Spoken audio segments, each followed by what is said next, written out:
nghe vẫn đang chẳng bắt chui thì sẽ mỏ Chạy như bằng tay cầm rối với chạy nhanh món này đồng còn má này bị về chức năng vẫn xí ha trốn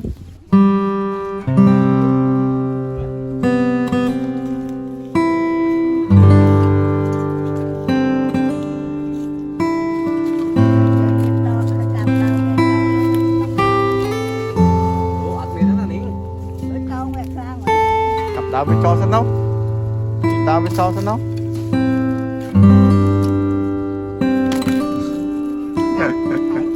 ai đào bia mò ơi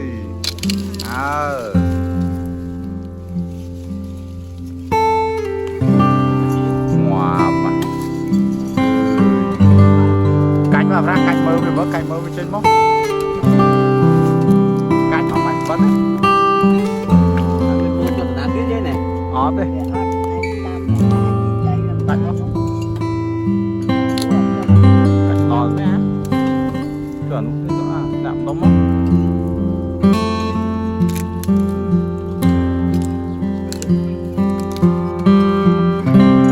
bắn mốc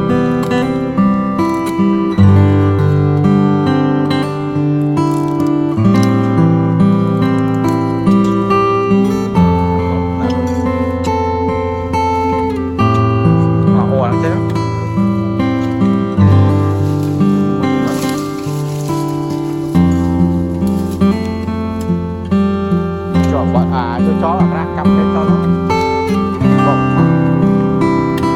nó rồi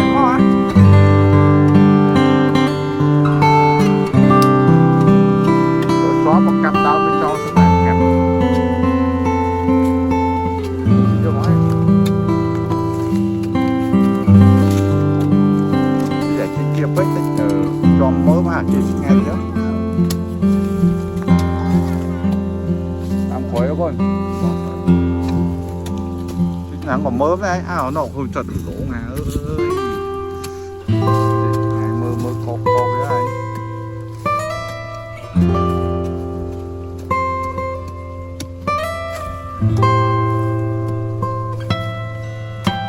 luôn, nó tròn lỗ mặt này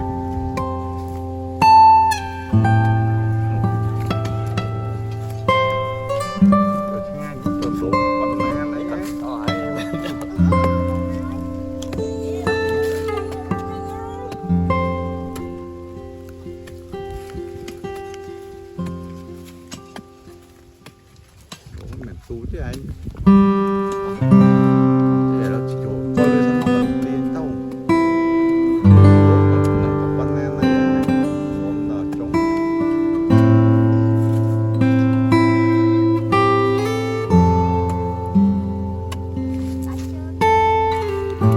tôi chỉ ngay mất chỉ lông số chứ khơi lỗ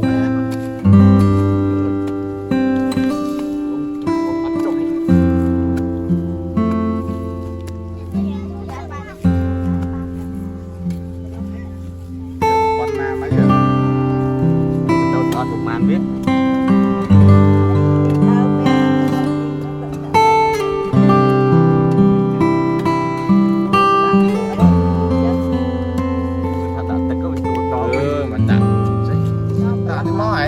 chị bạch cô xong nó hay đi vợ chị bạch cô phải chọn mùi tiền à ngọt này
ấy. Luống xe chắc. Đấy. Mà.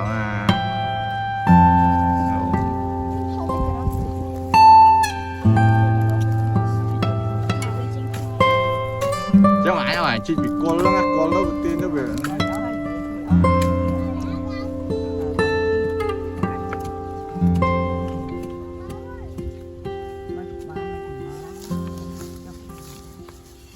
Tròn ta cho đi. Cứ chị bị con thôi mà.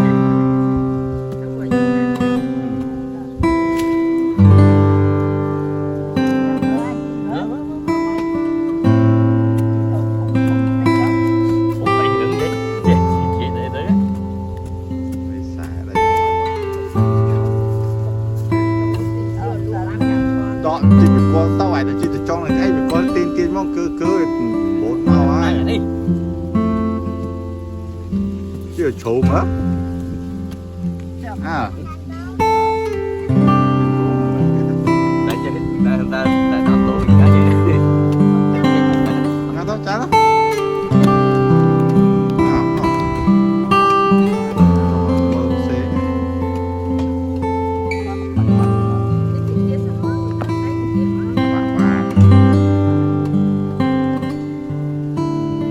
ôi mới ăn đi mới trời ra sỏi là linh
Đi à?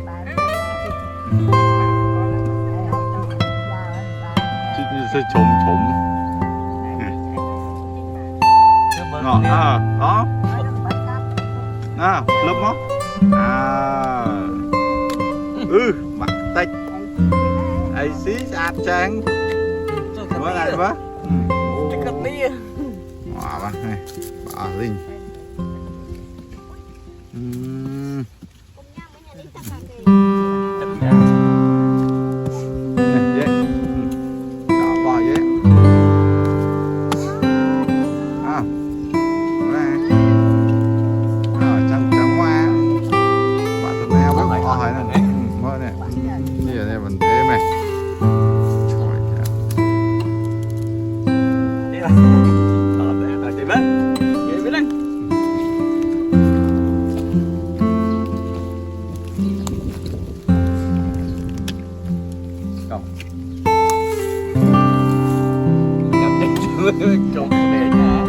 cơ bạn cơ còn cơ cao với cơ mùi nhẹ nhẹ với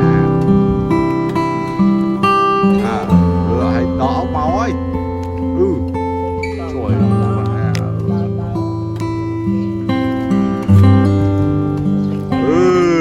mùi trời mà cái đĩa xịn ra già ơi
phải nắng lộn rồi tam phải nó nha.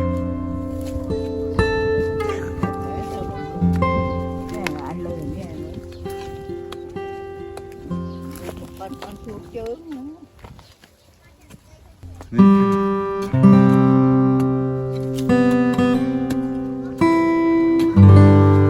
Thấy không? Cầm lộn ba ta. Cứng mình phải. cướp là cái nhặt cứng này. Cứng. Máu đó. Đỏ ba đấy, đỏ. Đỏ đi có ai Mình chua cái này đỏ ạ. đỏ máuกันตั้งไงแล้วมันต้องหนักมาก Nhìn luôn nè má. Nhẹ nhõm.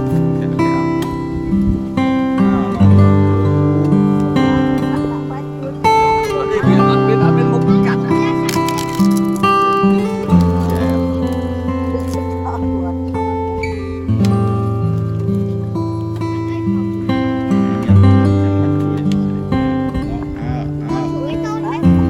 chạy cho bụng tay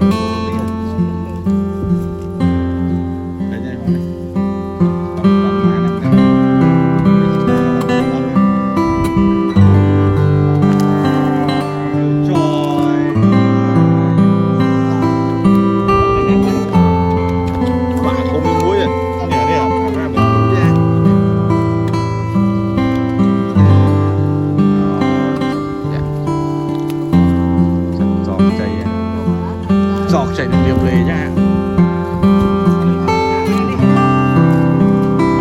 Trơn. Tao bị chắc tôi bằng liền.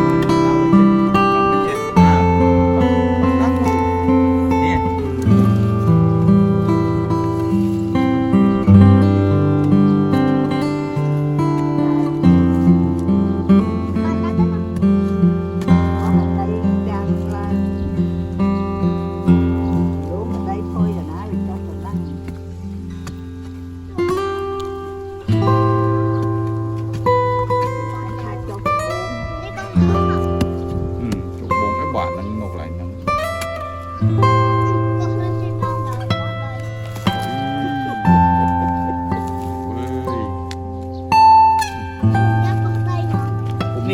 nè mấy mình chắc này mấy này Năng khổ thì đâu bị chặt khổ mà. anh đi chân đi chân Tê bị chặt khổ mình chừng nó kia bị lệch chạy như nụ lơ chẳng. Chỉ cái khổ gì mà. Khôi đỏ nè, chồng.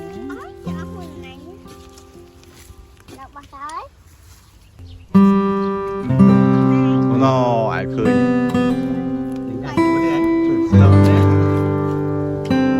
Chích thì mất chích ra trong mất.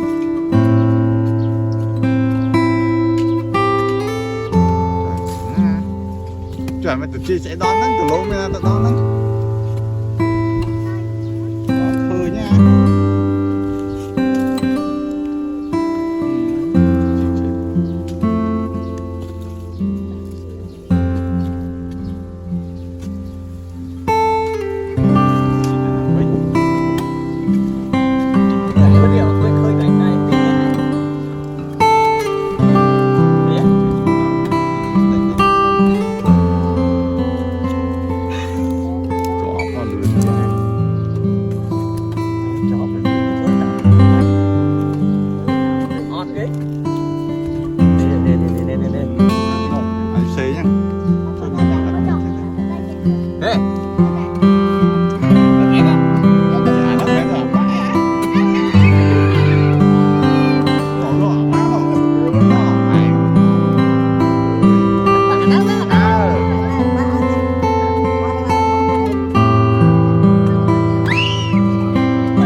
phải.